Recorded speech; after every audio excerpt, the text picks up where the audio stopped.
A millionaire decided to follow the pregnant cleaning lady after work. She wasn't heading home. It wasn't her usual route. Minutes later, he uncovered a shocking secret. And what he did next changed her life. And his, too. Jessica adjusted her uniform before stepping out of the locker room. The fabric was too loose around the waist, but too tight across the chest. She tugged the hem down, as if she could hide something that didn't fit there anymore. She took a deep breath. Just one more shift. Just a few more hours. In the service hallway, the floor was still damp with cleaning fluid. The strong smell hit her nose and made her stomach churn. She instinctively put a hand on her belly, a quick, almost invisible gesture, as if she was afraid of being seen. "Come on, Jessica," someone called out from a distance. "The top floor needs to be spotless today." She whispered a quiet, "Coming," and pushed her cart forward. The wheels squeaked a little. They always did. It was a sound that gave her away before anyone even looked at her. The building felt different that morning. Not busier, just more tense. People speaking in hushed tones, hurried footsteps, doors closing with too much care. Jessica noticed it without knowing exactly why. She'd learned to read the room from a young age. Atmospheres say a lot when you know how to listen. "Investors," one employee whispered to another near the elevator. "Alex has been on edge since this morning." The name hung in the air for a moment. Alex Carter. Jessica sometimes spoke to him directly. She usually saw him from afar, crossing hallways with firm strides, surrounded by people talking way too fast. He was a tall man, straight posture, very observant. He always looked like he was running late for something important. She lowered her head and kept moving. In the executive washroom, she scrubbed the marble carefully. Her reflection in the mirror caught her off guard. Her face was paler than usual, the dark circles deeper, her hair tied back too tight just to keep it in place. "Is everything okay?" asked a woman in heels, rushing past. "Yes, I'm fine," Jessica answered automatically. She wasn't, but she'd learned that saying so wouldn't change a thing. Her phone buzzed in her uniform pocket. She froze for a second and looked around. No one was nearby. She took the device out carefully, as if it were something forbidden. A short message, unknown number. "Arrive before 6. Don't be late." Her heart raced. Jessica deleted the message immediately, put the phone away, and took a deep breath, counting to 5. That couldn't happen here. Not today. Not now. "Jessica," the supervisor called out, appearing in the hallway. "We need you upstairs to support the main conference room. There's an important meeting starting now." A sigh escaped her lips before she could stop it. The man frowned. "Is there a problem?" "No," she answered quickly. "None at all." She pushed the cart to the service elevator. As she went up, she felt a light flutter in her belly, a silent reminder, a weight, and a reason, all at once. Upstairs, the atmosphere was completely different. The air conditioning was colder, the carpet too clean, and voices were muffled behind closed doors. Jessica parked her cart against the wall, like she always did, trying to take up as little space as possible. "She's pregnant, isn't she?" someone whispered nearby. "She is," another voice replied. "But it seems she doesn't want anyone to know." Jessica pretended not to hear. She pretended very well. It was a skill she'd developed over time. As she cleaned the side table, she heard firm footsteps behind her. She didn't need to look to know who it was. The silence that formed around her gave it away. Alex stopped for a moment, watching the commotion. His eyes swept over her like someone looking at an object out of place. There was no explicit disapproval, nor kindness, just calculation. "This needs to be ready in 10 minutes, he said without raising his voice. "No mistakes."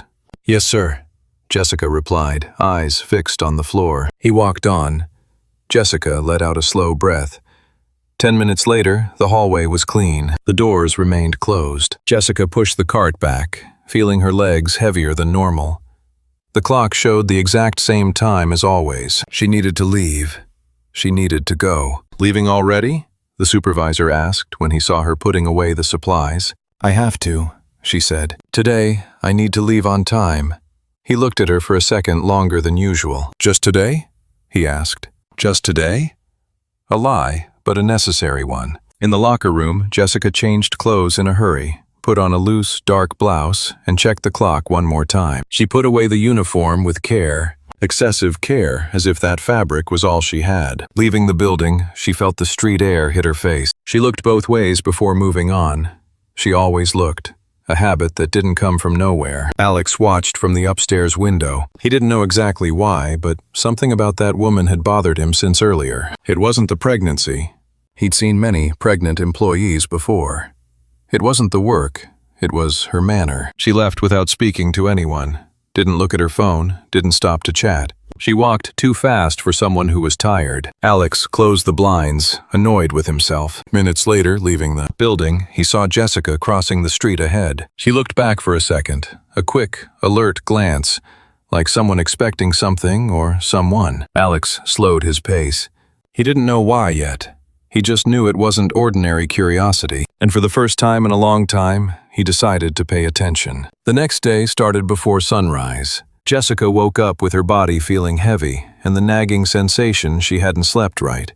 The room was small, too simple to hold any comfort. She sat on the edge of the bed for a few seconds, breathing deep, waiting for the nausea to pass. She ran, her hand over her belly, now without worrying about hiding the gesture. Here, no one could see. Here, she could exist. The commute to work was silent. Crowded subway, tired faces, the same old scene. Jessica got off 2 stops earlier than usual and walked the rest of the way. It wasn't to save money, it was for caution. When she entered the building, she felt that strange mood again. Not as tense as the day before, but still heavy. The meeting was over. The investors had already left, but the pressure remained in the air like an echo. "Good morning," she said, quietly as she passed the reception. No one answered. In the locker room, 2 employees were talking in hushed tones. Jessica grabbed her uniform and started changing without making a sound. "Did you see how the boss was yesterday?" one of them commented. "He was a beast. They say he almost lost a big contract." Jessica kept her gaze fixed on the locker. "And what about her?" the voice went on carelessly. "Working while pregnant like that, I wouldn't have the guts." Jessica closed the locker with a sharp click. She turned around. "Good morning," she said politely. The 2 women fell silent. In the service corridor, she pushed the cart harder than usual. The squeaking echoed, annoying. She stopped, adjusted one of the wheels, and carried on. Everything in her screamed to be invisible, but that seemed impossible today. While she was cleaning an area near the good administrative offices, she heard familiar footsteps. She didn't need to look to confirm. The silence that followed was enough. Alex was walking fast, accompanied by a manager. They were speaking low, but the tone wasn't discreet. It was tense. "And this cannot happen again," Alex said. "The company cannot depend on improvisation. We're already reviewing the processes," the other replied. Alex stopped abruptly when he noticed Jessica there. His gaze lingered on her for too long. "You," he said directly. Jessica felt her heart race. "Yes, sir. Why were you in that area yesterday, outside of usual hours?" The question didn't come as a shout.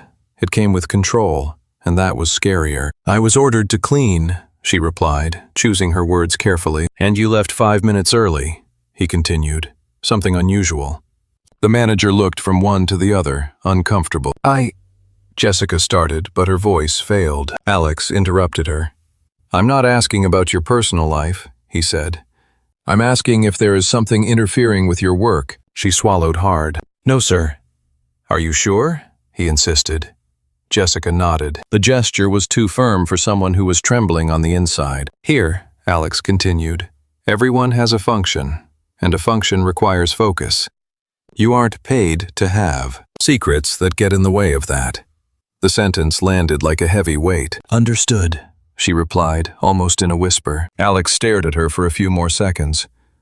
There was no explicit anger there. There was something worse. Suspicion. "Carry on," he said finally, and started walking again. The manager cast an embarrassed look before following him. Jessica stood still for a few seconds, feeling her face burn. It wasn't open humiliation. It was that silent kind that leaves no visible mark but corrodes you from the inside. She took a deep breath and went back to work. During the rest of the morning, she felt the stares, not from everyone, but from some, as if she had suddenly become the topic of conversation. They didn't speak directly, but they whispered when she passed by. At lunchtime, she sat alone, opened her lunchbox, and ate slowly, without hunger. Her phone vibrated again. Unknown number. "Do you think this will last forever?" Her heart nearly leapt out of her chest.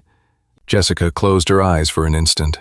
She didn't reply. She put the phone away, hands trembling. When she looked up, she saw Alex on the other side of the cafeteria. He didn't seem to be watching her, but when he stood up, he walked past her too slowly for it to be a coincidence. Something was wrong. She felt it in her entire body. At the end of her shift, Jessica left 5 minutes early. Again, she didn't look back. This time she walked fast to the subway station, breathing deeply, trying to shake off the feeling of being followed. High up in the building, Alex watched from the window. He couldn't explain why, but that woman wouldn't leave his mind. It wasn't pity, it wasn't guilt. It was the nagging certainty that he was missing something. And he hated that feeling. Alex took the elevator down without overthinking it, grabbed his keys from his suit pocket, and headed out through the garage. The car started up with a familiar low rumble. Now that made sense. Control, distance, safety. He saw Jessica get on the subway just before the doors closed. Alex decided to follow in his car, anticipating her stop based on the route. The traffic was on his side. Long red lights, the subway stopping at every station. He didn't need to get too close. He just had to keep pace. The subway left the downtown area. The tall buildings started fading into the rear view. The storefronts became simpler. The shops changed character. Jessica got off after almost 40 minutes. Alex parked a few yards ahead. She crossed the street and started walking. She didn't look tired. She didn't look lost. She walked like someone who knew every crack in the sidewalk. He trailed her slowly in the car, then parked again. He followed on foot for a short stretch, keeping his distance. He didn't want to be seen, didn't want to scare her. The neighborhood was too quiet for that time of day. Old brownstones, high walls, very few open windows. Jessica turned right, then left, and slowed down before reaching a discreet gate. Alex stopped on the other side of the street. The gate was tall, made of simple metal. There was no big sign, just a small ID plaque, almost hidden next to an intercom. 2 cameras were visible atop the wall. Functional lighting, nothing decorative about it. She buzzed the intercom, waited, and the gate opened just enough for her to slip inside. It closed immediately. Alex felt a strange tightness in his chest. It wasn't a house. It wasn't a normal apartment building, and it definitely wasn't the kind of place you just walked into by accident. He crossed the street with caution and read the small plaque. The name was too neutral, too institutional. It didn't say much to a passerby, but it said enough to anyone paying attention. Confidential services, restricted entry. Alex took a step back. Through the gap in the gate, he could see a simple, well-lit corridor. An older woman was walking inside, holding a clipboard. Another, younger woman was speaking softly near the door. Neither looked like a regular resident. He didn't need to see any more. It was a women's shelter. The realization hit him hard, almost physically. All the pieces that hadn't fit before were now lining up with cruel clarity. The exhaustion, the silence, the rush to leave, the fear of drawing attention, the deleted messages. Jessica wasn't going home because she didn't have a home to go to. Alex took a few steps back, feeling like an intruder. He had no right to be there, no right to find out like this. But now he knew. He stood there for a few minutes, staring at the closed gate. No noise, no movement other than what was strictly necessary. A place built to stay invisible, to protect those who needed to disappear for a while. He walked back to his car in silence. On the drive back, the traffic felt slower, heavier. Every red light gave him way too much time to think. He remembered the way he'd spoken to Jessica the day before. The words said without raising his voice. "You aren't paid to have secrets." He felt ashamed. On the other side of the wall, Jessica walked down a narrow hallway, put her bag in a simple locker, and took a deep breath. The smell there was different, cleaner, more neutral, safe. "Did you get here okay?" a woman asked in a low voice. "I did," Jessica answered. She sat on a simple chair and brought her hand to her belly. Her heart was still beating fast. She didn't know why, she just felt it. "Is everything okay?" the woman insisted. "It is," she said, just tired. She didn't say that for a second. She had the feeling she was being watched. She didn't say anything because she didn't want to feed the fear. She already had enough fear. Later, lying on the narrow bed, Jessica stared at the ceiling. She thought about the next day, about work, about her boss, about the silence she needed to keep to stay invisible and protected there. On the other side of the city, Alex entered his house without turning on the lights. He stood still in the living room, keys still in his hand, mentally reviewing every detail. He hadn't followed a curious employee. He'd discovered a woman on the run, and now he knew. Ignoring it wasn't an option anymore. Jessica didn't sleep well that night. The mattress was too firm, the room too quiet. Every noise seemed louder when her body begged for rest and her mind wouldn't obey. She woke up before her alarm, put on the simple clothes she'd laid out the night before, and tied back her hair with care. Before leaving, she ran her hand over her belly, like someone checking if something was still there. It was, and it was moving. On the way to work, she avoided thinking about the gate, avoided thinking about the gaze she had the strange sensation of feeling. She repeated to herself that it was just exhaustion. Exhaustion makes things up. When she entered the building, she noticed something different. It wasn't people stopped talking when she walked by. Quick, evaluating glances. She kept her pace. The supervisor called out to Jessica in the service hallway. "Mr. Carter asked to speak with you." Her stomach dropped. "Now?" she asked, even knowing the answer. "As soon as possible." She left her cart in the designated spot and went. Her legs felt heavier with every step. It wasn't fear of a reprimand. It was fear of exposure. Alex's office was silent. No music, no sound of typing. He was standing, looking out the window when she entered. "Have a seat," he said without turning around. Jessica sat on the edge of the chair like she always did. Small posture, shoulders hunched.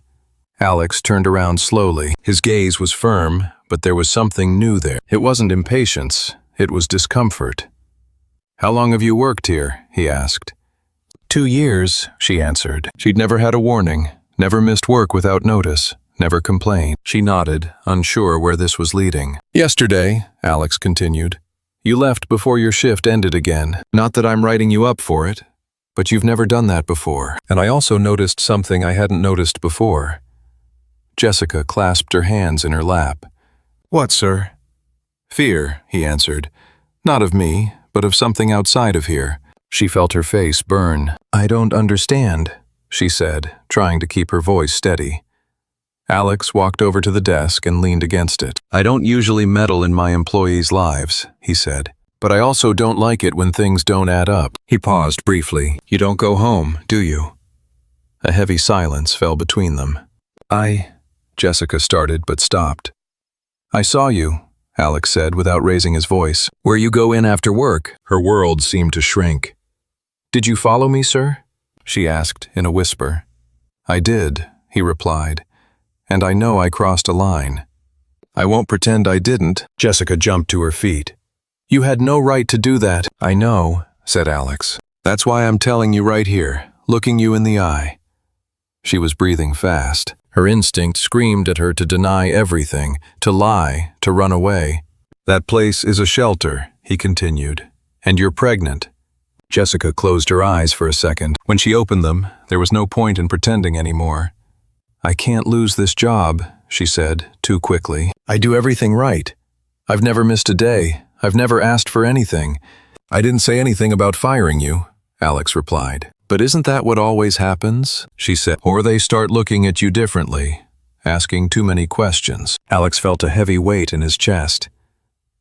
"Why are you staying there?" he asked. The silence stretched on for too long. "Because I can't go back," she finally said. "Because of who?" She bit her lower lip. The words seemed stuck in her throat. "Because it's not safe?" Alex guessed. She nodded slowly. "Are you in danger?" "Not here." She took a deep breath and added, "I don't want anyone to know. Not here, not anywhere." "And how long do you think you can keep this up?" he asked. "Until I make it work," she replied. "Until the baby is born. Until I find another way." "Are you all alone?" he insisted. "Always have been," said Jessica. There was a different kind of silence this time, less tense but heavier. "I didn't come here to expose you," said Alex, "or to accuse you. I came because I need to understand what's happening inside my own company." She stared at him, confused. "The company? You're working while pregnant, exhausted, living in hiding," he continued. "And nobody notices." Or they do notice and pretend it's not a problem. He took a deep breath. That says more about us than it does about you. Jessica felt tears welling in her eyes, but she held them back. I just need you to forget what you saw, sir, she said. Please. Alex didn't answer immediately. I can't pretend I don't know, he finally said. But I'm not going to act without thinking either. He took a step back, giving her some space. Today, you're going to work as usual, he stated. No questions, no comments. She nodded. And afterwards, he continued, we're going to talk calmly. Really talk, away from all this tension. Jessica swallowed hard. I don't trust easily, she said. Not anymore. I don't expect you to, Alex replied. I just want you to let me try to make this right. She hesitated, then nodded. Thank you, she said, almost inaudibly. When she left the office, the hallway seemed narrower, heavier. There was no relief, just the feeling that something had been opened up and couldn't be closed again. On the other side of the desk, Alex remained silent for a few minutes. He thought about the gate, the small sign, and the look in Jessica's eyes begging not to be seen. He had gone looking for a secret and found a much bigger failure. The conversation was set for the end of the workday. It wasn't arranged over text. There was no formal notice, just a simple request made. Mid-afternoon, when the building was already emptying out. When you're done, stop by my office, Alex said as he passed Jessica in the hallway. She nodded. Her heart beat faster, but not like before. It wasn't panic anymore. It was exhaustion. When the clock hit the hour, Jessica put away her materials carefully and walked up to the top floor. She didn't take her purse, didn't take her phone, just herself. The room felt different this time. The lights were dimmer, the window cracked open. Alex was sitting there, suit jacket off, sleeves rolled up. You can close the door, he said without looking up. Jessica obeyed. I'll get straight to the point, he began, because I don't want you to feel like you need to defend yourself. She sat down, her hands resting automatically on her belly. I'm not in that shelter by accident, she said, before he could even ask. And it wasn't a decision made overnight. Alex gestured for her to continue. I left home when I found out I was pregnant. That's when it started. Not because he got mad, but because he changed. The word he hung in the air. It started with control, then came the questions, the suspicion. Then came the screaming, the threats. She took a deep breath. When I said I was keeping the baby, he told me I was ruining his life. Alex slowly closed his hand into a fist. I tried to endure it, Jessica said, because we always try at first. But a day came when I realized it wasn't just about me. It was about what was coming next. She touched her belly gently. That's when I left with nothing. With nothing? Alex asked quietly. Just the clothes on my back and my documents, she answered. The shelter was the only place that didn't ask too many questions. She gave a sad half-smile. There, no one calls you dramatic. No one says you're making it up. The silence that followed was heavy. And why didn't you say anything here? Alex asked. To anyone? She looked up. Because when you're like me, Mr. Carter, you learn early on that problems aren't something you share. They're something you hide. He swallowed hard. I'm working while pregnant because I have to, she continued. Because the shelter isn't permanent. Because after the baby is born, everything gets harder. Don't you have family? He asked. I do, she replied, but not the kind that can help. She took a deep breath. I accepted humiliation. I accepted silence. I accepted fear, because I needed to keep this job.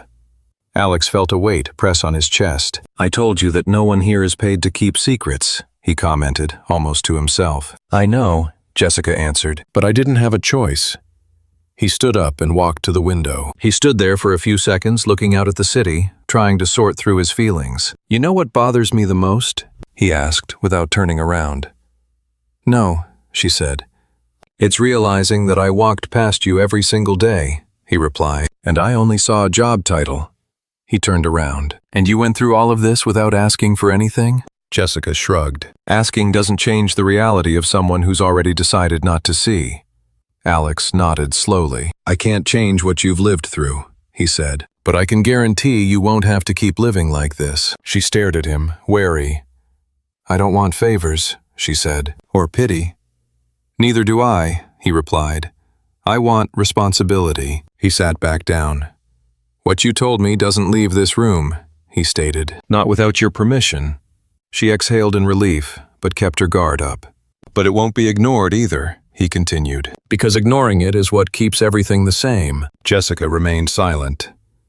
I need to think about what to do, Alex said. The right way, without exposing you, without putting you at risk. She nodded.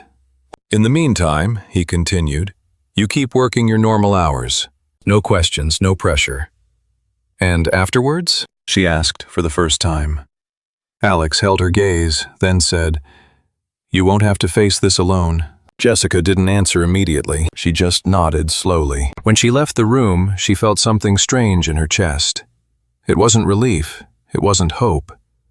It was something more dangerous. The feeling that, perhaps for the first time, someone was listening. Alex spent the night awake, not from anxiety, but from unease. The conversation with Jessica kept playing back, phrase by phrase, like a report that wouldn't add up. He was used to solving problems with numbers, spreadsheets, deadlines, targets. This didn't fit into any tab. The next day, he arrived early, called legal, then HR. He didn't explain the reason, just asked discreet, objective questions. Maternity leave in case of risk, he said, leafing through a document. Protective measures when there's an external threat. Role adjustment without exposure.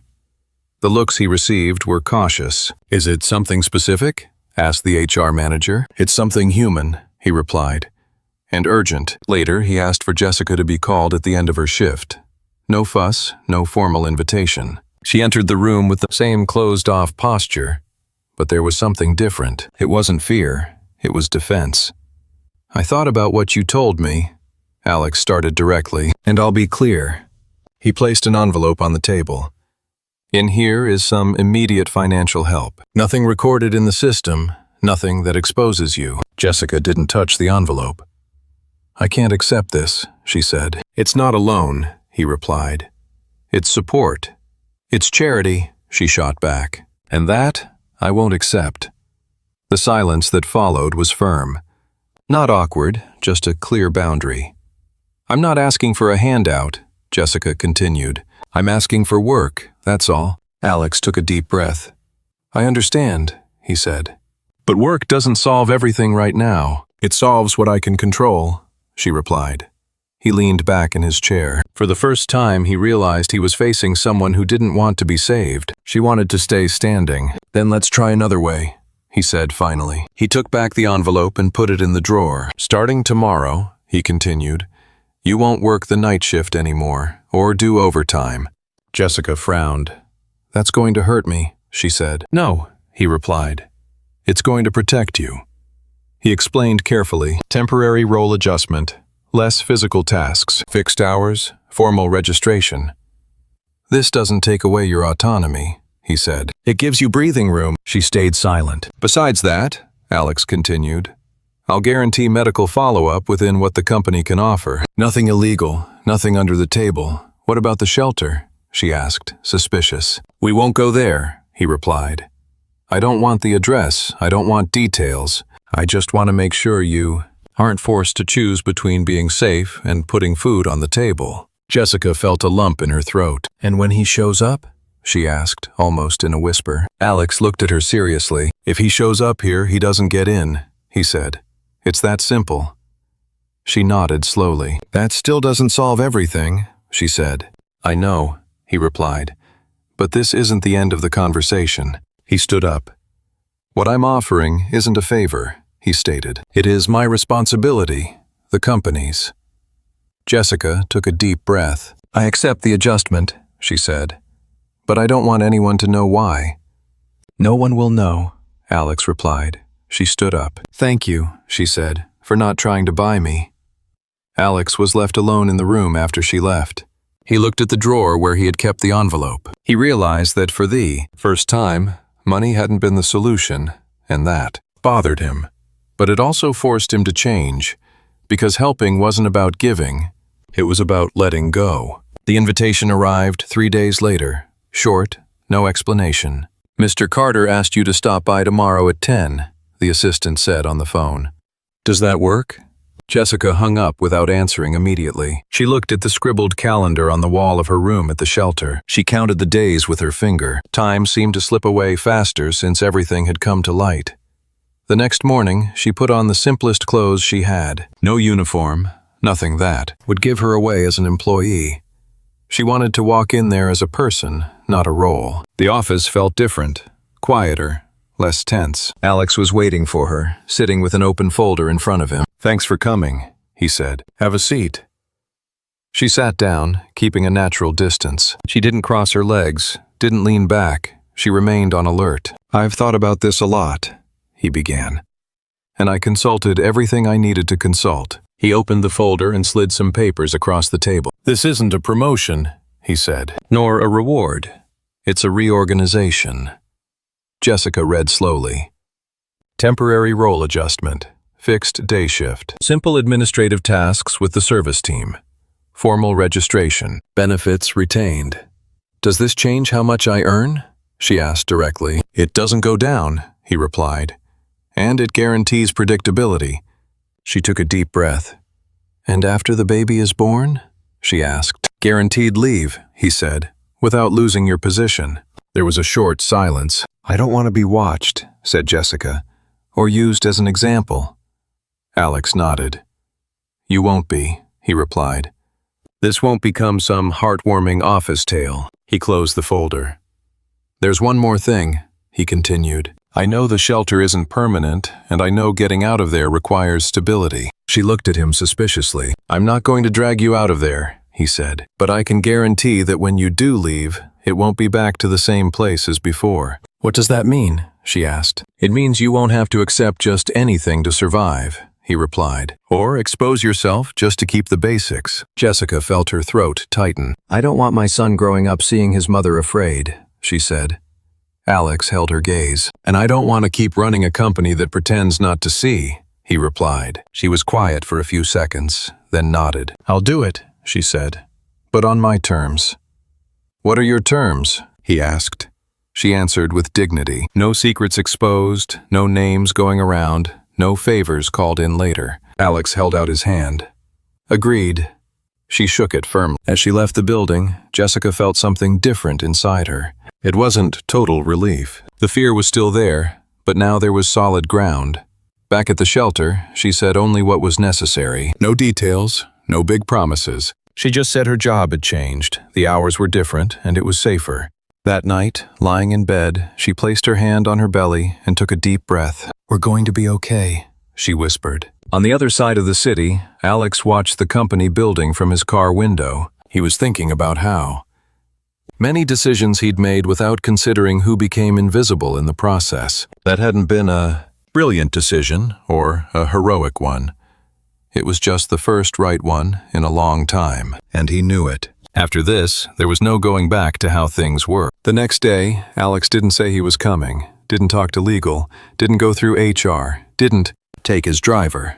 He took the car himself and drove without rushing to the address he already knew, but had avoided since that night. The discreet gate was closed, the cameras in the same place, the small sign almost hidden. He parked across the street and sat there for a few minutes with the engine off. It wasn't curiosity, it was a reckoning. When he crossed the street, he felt the same discomfort. As before, the clear sensation that this was not a space for him. He rang the intercom and identified himself only by his first name. He waited.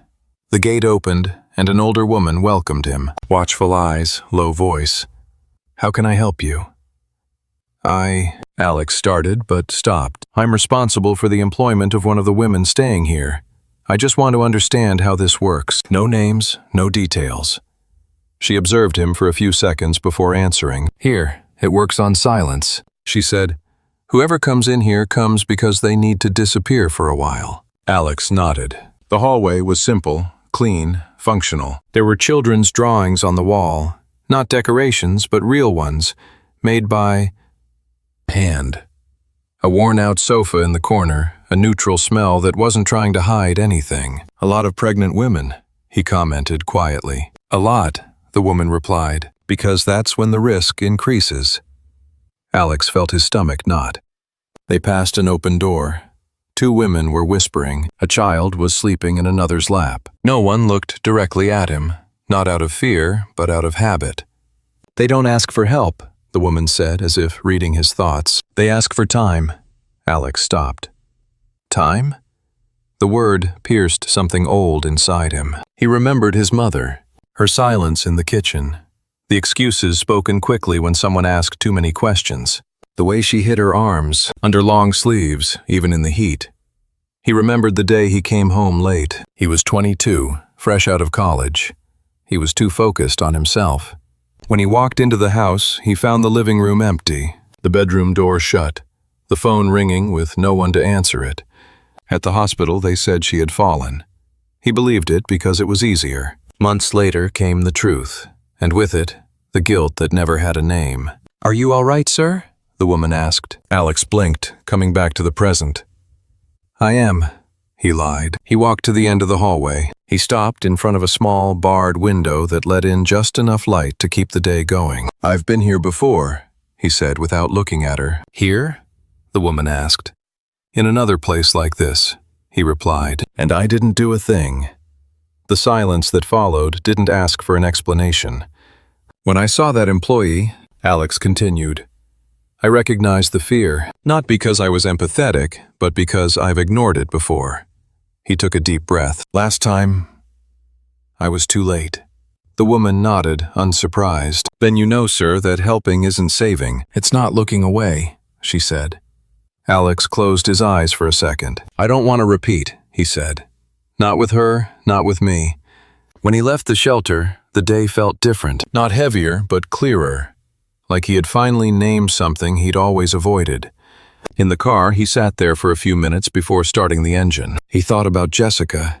Her firm posture, the things left unsaid without aggression, the dignity she insisted on keeping even while hurt. He wasn't helping her because he was a good man. He was helping because he knew exactly what happens when nobody helps. That day, when he got home, he opened an old file on his computer and read reports he hadn't looked at in years. Staff let go, cases ignored. Necessary decisions. He closed it all. The next day, he called Jessica in. "I went there," he said bluntly, "to the shelter." Her body tensed up. "Why?" she asked.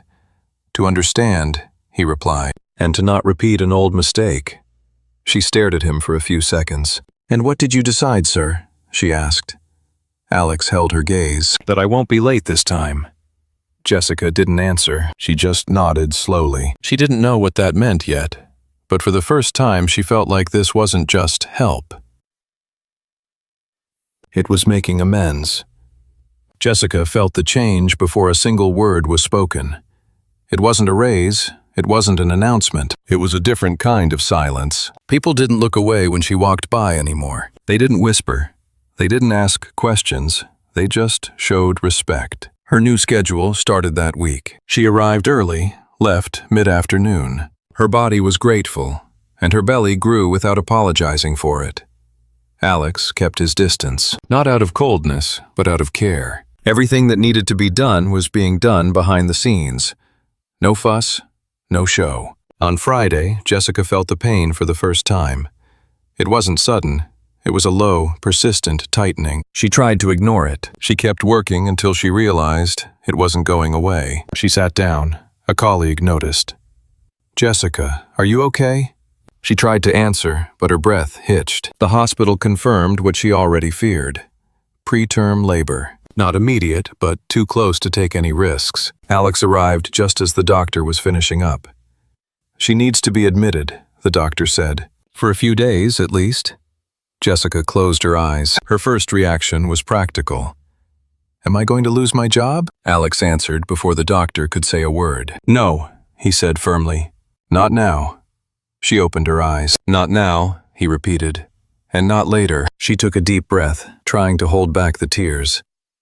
"I don't want to be a burden," she said. "You aren't," he replied.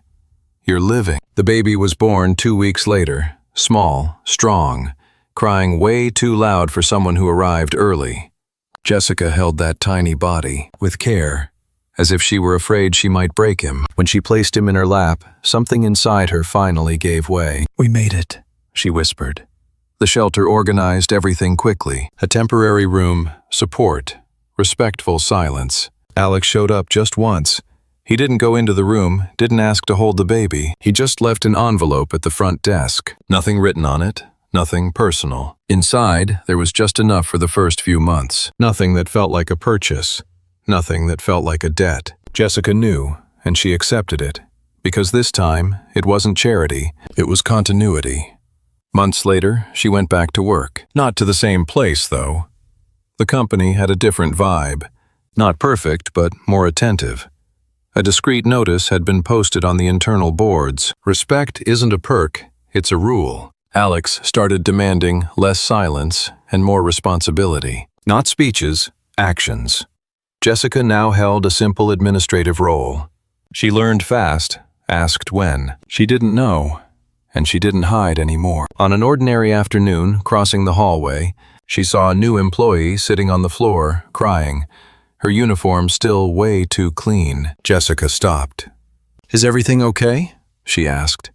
The woman shook her head. "No," she answered. Jessica sat down next to her. "Do you need a minute?" she asked. "Just to breathe?" The woman nodded. From a distance, Alex watched the scene. He didn't interfere, didn't get close. That was the proof that something had truly changed, because the transformation wasn't in him. It was in what he had allowed to exist. At night, Jessica went back home, not the shelter. Now she had a home, a small, simple, safe apartment in a quiet suburb. She put the baby in the crib and stood there, watching his little chest rise and fall. She remembered the subway stop, the fear, the gate, the day she realized she was being seen, not as a problem, but as a person. She hadn't been saved, she'd been respected, and that changed everything. Sometimes we think big transformations start with grand gestures, but it's almost never like that. In Jessica's case, it all started with fear. Fear of being seen, fear of losing the little she had, fear of putting her own life and her son's at risk just by existing. She didn't ask for help, didn't knock on doors, didn't make speeches. She just kept going, even tired, even pregnant, even invisible. And that was exactly what impressed Alex the most. Because that day, when he decided to follow the employee who always went unnoticed, he didn't find a shocking secret. He found something much worse.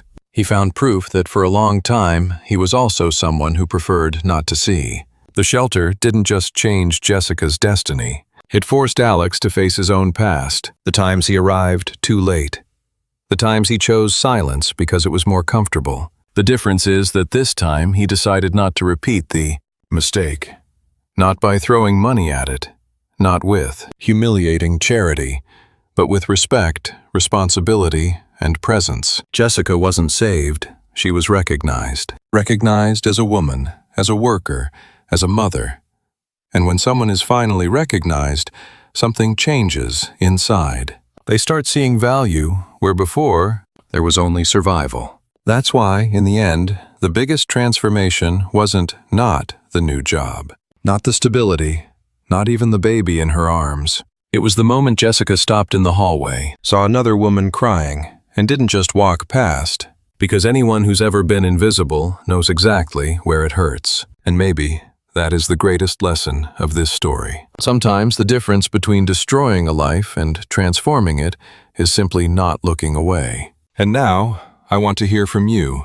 Have you ever met someone like Jessica? Someone who works every single day, carrying fear and silence, and yet still stands strong.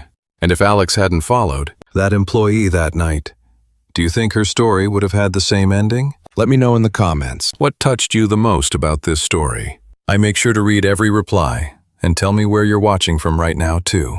If you enjoyed this story, please leave a like, because that really helps the channel keep bringing you stories like this. Share this with someone special, and if you aren't subscribed yet, subscribe now and hit the notification bell, because every day we have incredible, emotional stories full of lessons that stay with us long after the end. Your participation makes this community grow, and the next story might touch you exactly where you least expect it. Thanks for staying with me until the end. I'll see you in the next story.